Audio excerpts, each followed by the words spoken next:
जय श्री हरि। गणेश जी की कथा।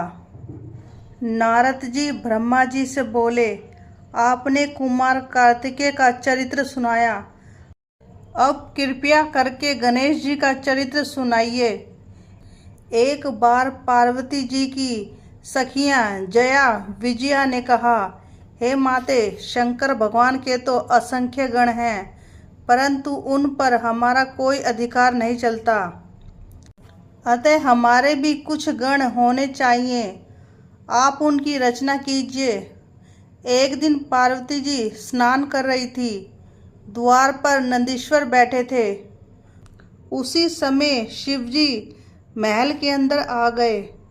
इससे पार्वती को बड़ी लज्जा महसूस हुई।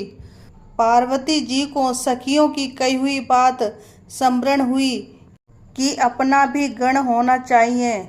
इस पर वे स्नान करते हुए शरीर के उपटन से एक सुंदर पुरुष बनाने लगी। जब पुरुष बन गया तो उसे वस्त्र पहनाकर द्वार पर बिठा दिया और उससे कहा कि मेरी आज्ञा के बिना कोई अंदर नहीं आना चाहिए, तथा उससे कहा कि तुम मेरे पुत्र हो। उसका नाम गणेश रखा गया। जब गणेश जी द्वार पर बैठ गए तो शिवजी अंदर जाने लगे। इस पर गणेश जी ने शिवजी को अंदर जाने से रोक दिया। उन्होंने कहा कि माताजी स्नान कर रही हैं, उनकी आज्ञा है कि कोई भी अंदर न आने पाए। इससे भगवान शंकर क्रोधित हो गए। शिवजी के गण वहां गणेश जी को हटाने आए। गणेश जी ने उन गणों से निर्भय होकर कहा, मेरा विरोध करना अच्छा नहीं है, तुम सब यहाँ से भाग जाओ। गणों ने कहा, हम सब शिवजी के गण हैं। इस पर गणेश जी ने क्रोधित होकर कहा कि तुम शिवजी के गण हो तो मैं माता पार्वती का गण हूँ। शिवजी के गण निराश होकर लौट गए, परंतु शिवजी ने अपने गणों को पुनः यह कहकर भेजा कि द्वार पर कोई भी हो उसे वहां से हटा दिया जाए। परंतु इस बार भी गणेश जी ने उन्हें छोड़ दिया। पार्वती जी ने बाहर शोर को सुनकर उन्होंने अपनी सहेली को भेजा कि क्या मामला है। इस पर सखी ने बाहर आकर मालूम किया और पार्वती जी को सारा वृत्तांत कह सुनाया। इस पर पार्वती जी हंसने लगी और बोली, यह बात अच्छी हुई कि गणेश ने शंकर जी को रोक दिया, नहीं तो वे बिना किसी सूचना के चुपचाप अंदर चले आते हैं। शिवजी ने पुनः अपने गणों को आदेश दिया कि तुम उस गण से युद्ध करो। शिवजी की आज्ञा से उनके गण निर्भय होकर गणेश जी से युद्ध करने आ गए। इधर गणेश जी भी लड़ाई के लिए तैयार थे। गणेश जी ने शिव गणों से कहा, आज तुम मुझ अकेले पार्वती पुत्र का पराक्रम देखो। शिवजी के अनेक गण गणेश से युद्ध करने लगे, परंतु वे गणेश जी का कुछ भी नहीं बिगाड़ सके। गणेश जी ने गणों को मारकर भगा दिया। देवताओं ने शिवजी के पास जाकर इस युद्ध का कारण पूछा। शिवजी ने उन्हें बताया कि घर के द्वार पर एक बड़ा शक्तिशाली बालक हाथ में लकड़ी लिए बैठा है। वह मुझे अंदर नहीं जाने दे रहा है। यदि ब्रह्मा जी चाहें तो इस कलेश को दूर कर सकते हैं। ब्रह्मा जी को आते देखकर बालक गणेश क्रोध में भरकर उनकी ओर दौड़ा और उनकी दाढ़ी मूछ नोचने लगे। तब ब्रह्मा जी ने बालक गणेश से कहा, क्षमा करो, मैं वृद्ध ब्रह्मा हूँ। ब्रह्मा जी यह बता ही रहे थे कि बालक गणेश ने अस्त्र उठा लिया।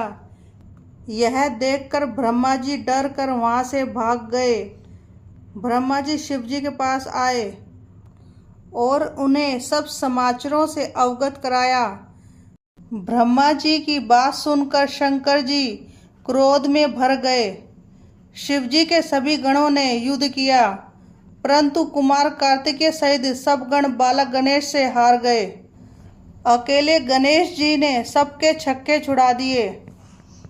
फिर भगवान शंकर क्रोधित होकर स्वयं वहां पर गए। शिवजी उस बालक से युद्ध करने आए। शिवजी उससे चिरकाल तक लड़ते रहे। गणेश ने माता पार्वती का ध्यान कर शिवजी पर शक्ति चलाई।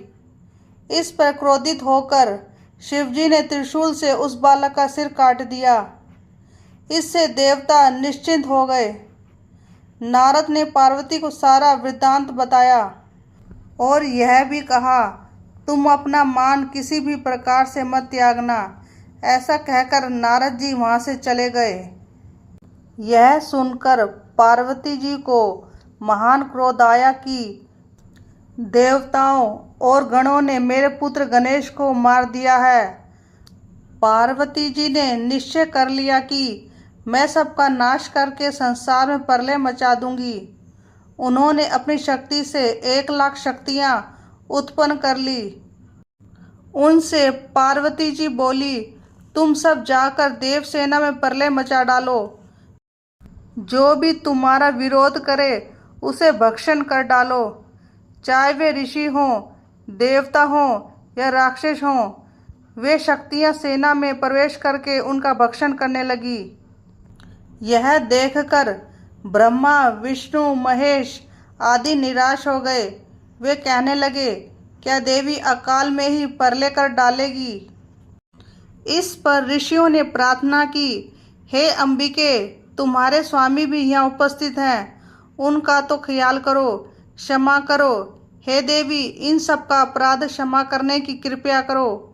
ऋषियों की प्रार्थना पर देवी चंडिका देवताओं से बोली, यदि मेरे पुत्र गणेश को पूर्ण जीवित किया जाएगा, यदि आप सब लोग मेरे पुत्र गणेश को पूजनीय बनाओगे तो संहार रुक सकता है।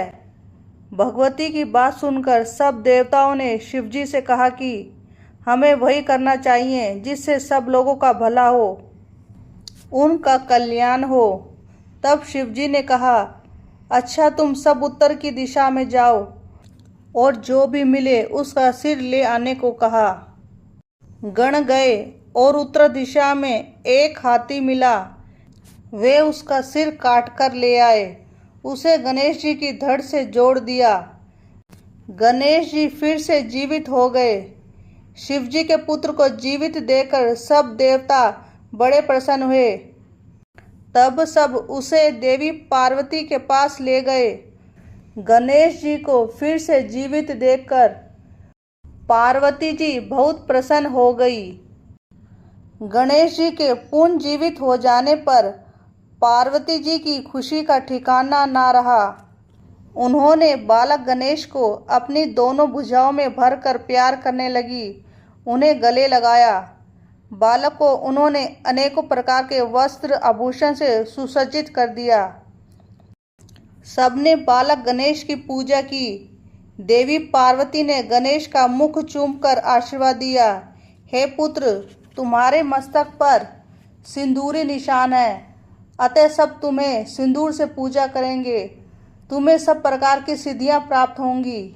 तुम्हारी पूजा से सभी प्रकार के विघ्न बाधा समाप्त हो जाएंगी। शिवजी ने गणेश जी के सिर पर हाथ रखकर कहा, यह मेरा दूसरा पुत्र है। गणेश जी ने शिवजी के चरणों में प्रणाम किया। सभी देवताओं ने गणेश जी से क्षमा मांगी। त्रिदेवों ब्रह्मा, विष्णु, महेश ने सबके पूजनीय और गणनाथ होने का आशीर्वाद प्रदान किया। सबने कहा कि मनुष्य सबसे पहले गणेश जी की पूजा करेंगे, इसके बाद हमारी पूजा होगी। सबसे पहले शिवजी ने मांगलिक वस्तुओं से गणेश जी की पूजा की। इसके बाद विष्णु जी, ब्रह्मा जी तथा पार्वती जी ने गणेश जी की पूजा की।